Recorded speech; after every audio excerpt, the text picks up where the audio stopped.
Hola, hola, buen día, ¿qué tal? Qué bueno estar contigo una vez más para estudiar la palabra del Señor, ¿verdad? Aquí en el proyecto Revivados por su palabra. Y yo quisiera en este momento invitarte a orar para reflexionar en Jeremías capítulo 28, un lindo capítulo de la palabra del Señor, donde vamos a reflexionar en una historia triste, una historia en que tenemos líderes que rechazan la voz de Dios, la orientación del Señor. Pero antes de reflexionar en esto, vamos a orar. Querido Padre, bondadoso Dios, alabado sea tu nombre. Pedimos sabiduría, Señor Dios, para que podamos comprender tu palabra, pues oramos en el nombre de Jesús. Amén. Muy bien, acá nosotros tenemos la historia de Jeremías que es tirado en una cisterna. Aparece acá la acusación falsa, o sea, de que Jeremías era un enemigo, de que Jeremías estaba profetizando en contra del pueblo de Dios. Y entonces Jeremías es arrojado en la cisterna de Malaquías. Aparece acá los opositores, los oponentes, digamos, de Jeremías, que es Cefatías, Gedalías, Jucal o Reucal también puede ser, y Pasur. Eran príncipes oponentes de Jeremías que no quisieron, no estuvieron dispuestos a oír la voz de Dios a través de Jeremías. ¿Qué dijo Jeremías? Simplemente dijo que el rey, el pueblo, debía entregarse, rendirse a los caldeos y entonces vivirían. Y si no tomaran esa decisión de rendirse, ellos serían destruidos y la ciudad sería quemada. Entonces estos príncipes que yo mencioné quedaron en contra de Jeremías, porque era una orden distinta, ¿no? Entregarse en las manos del enemigo para vivir. Sabes que muchas veces las órdenes del Señor no son las que nosotros estamos dispuestos a escuchar. Las órdenes del Señor muchas veces están en contra de lo que dice la mayoría en la sociedad, en la comunidad.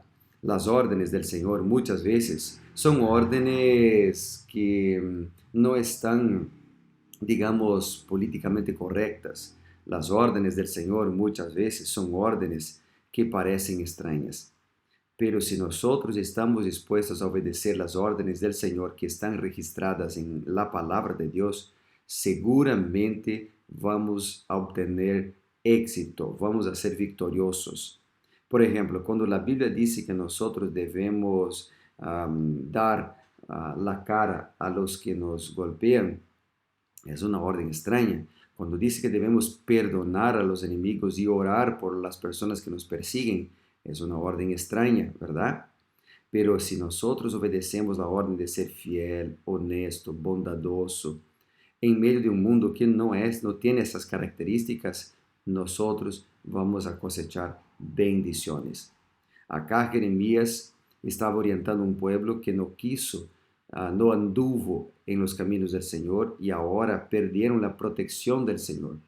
Pero aún había misericordia y Dios extendería su misericordia en el cautiverio, pero el pueblo debería obedecer exactamente las órdenes del Señor, que están registradas acá y que Jeremías estaba presentando. Bueno, el versículo 6 dice, vamos a leer, entonces, porque Jeremías había presentado este mensaje de que deberían rendirse, entonces los líderes tomaron a Jeremías y lo hicieron meter en la cisterna de Malquías, hijo de Hamelech, que estaba en el patio de la cárcel. Bajaron a Jeremías con sogas en las cisternas, en la que no había agua, sino barro, y se hundió Jeremías en el barro. Interesante, ¿no? Puede ser que acá no había agua porque se cortó el agua debido al asedio del enemigo. O esto puede haber sucedido en octubre o noviembre, cuando había poca agua debido a la estación seca. De todos los modos, no quedaba más que barro en la cisterna. Evidentemente, los príncipes temían, o sea, tenían miedo de la reacción del pueblo si ejecutaban públicamente a Jeremías. Así que el profeta fue bajado en la cisterna para permanecer hasta que muriera de hambre. Es muy posible que en Lamentaciones capítulo 3, Jeremías se refiera a este tiempo de angustia, de sufrimiento, de miseria. Servir al Señor a veces requiere sacrificio. Servir al Señor requiere muchas veces pasar por luchas, pero vendrán bendiciones también. Paz, gozo, esperanza, salud mental, certeza de protección. Y Dios siempre bendecirá a sus hijos.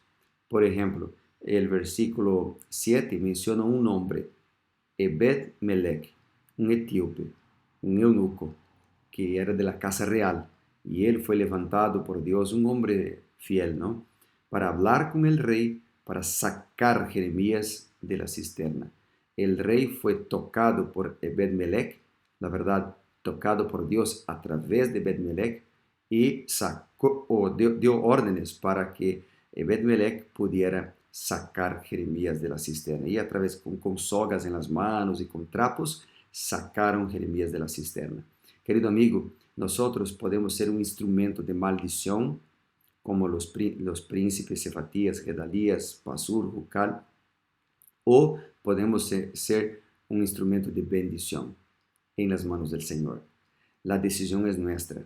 Tú puedes llevar a las personas maldición a través de chismes, a través de la envidia, o puede llevar para las personas bendición a través de tu vida, de las palabras de esperanza que tenés. Bueno, el versículo 16 dice, aquí, a ver, versículo 16, juró el rey Sedequías en secreto. Ah, sí, porque Sedequías después fue a hablar en secreto con Jeremías. El rey fue a hablar en secreto, ¿no? Y acá, hablando con el rey, Jeremías dice, vive Jehová que nos hizo esta alma. Es decir, Sedequías usó este fuerte juramento para quitarle al profeta cualquier duda sobre la sinceridad de su propósito. Pero, y le prometió que no le iba a matar si Jeremías le hablara la verdad. Entonces Jeremías le habló la verdad.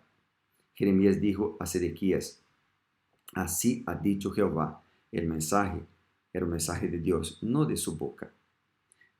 Él dijo, si te entregas, vivirás tú y tu casa. Acá era una entrega literal a los enemigos para poder vivir. Era un mensaje diferente y distinto como yo mencioné. Pero yo quisiera hacer, perdón, yo quisiera hacer una aplicación acá. Y la aplicación es la siguiente. Dios nos llama hoy a entregarnos, no en las manos del enemigo, por supuesto, sino que rendirnos al Señor, entregar nuestra vida en las manos del Señor. Tenemos muchas veces, queridos amigos, que dejar de creer en nuestras propias fuerzas. Tenemos que dejar de creer que somos autosuficientes. Cuando despertamos por la mañana y salimos sin oír la voz de Dios en la Biblia, sin orar al Señor, sin tomar un tiempo para buscar al Señor ahí en nuestro lugar de oración, nosotros estamos siguiendo por los caminos de los príncipes que no quisieron oír la voz de Dios. Dios hablará a tu corazón a través de la Biblia, de una manera directa, a través de un texto directo o indirecto. Dios hablará contigo. Y tenemos que estar dispuestos a entregarnos, a rendirnos al Señor.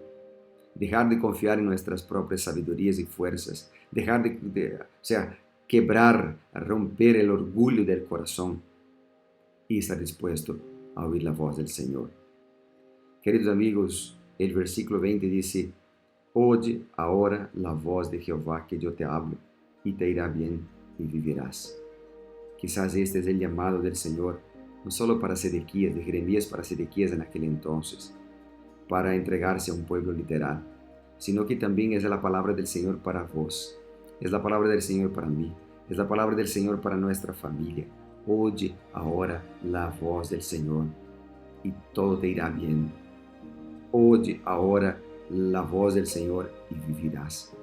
No solamente vivir en esta vida, sino que Dios nos promete vivir en la nueva vida, en la nueva Jerusalén, en la nueva tierra. Yo quisiera oír la voz de Dios. ¿Y vos? Vamos a orar. Querido Padre bondadoso Dios, en este momento quisiéramos orar juntos para pedir tus bendiciones sobre nuestra vida. Ayúdanos a oír a tu voz, Señor Dios, para que podamos vivir y ir bien en esta vida. Queremos pedir que tú puedas orientarnos y guiarnos a través de tu palabra. Día tras día, mientras leemos, queremos escuchar tu voz. Pues oramos en el nombre de Jesús. Amén. Que Dios te bendiga muchísimo. Nos vemos mañana para ser revivados por su palabra.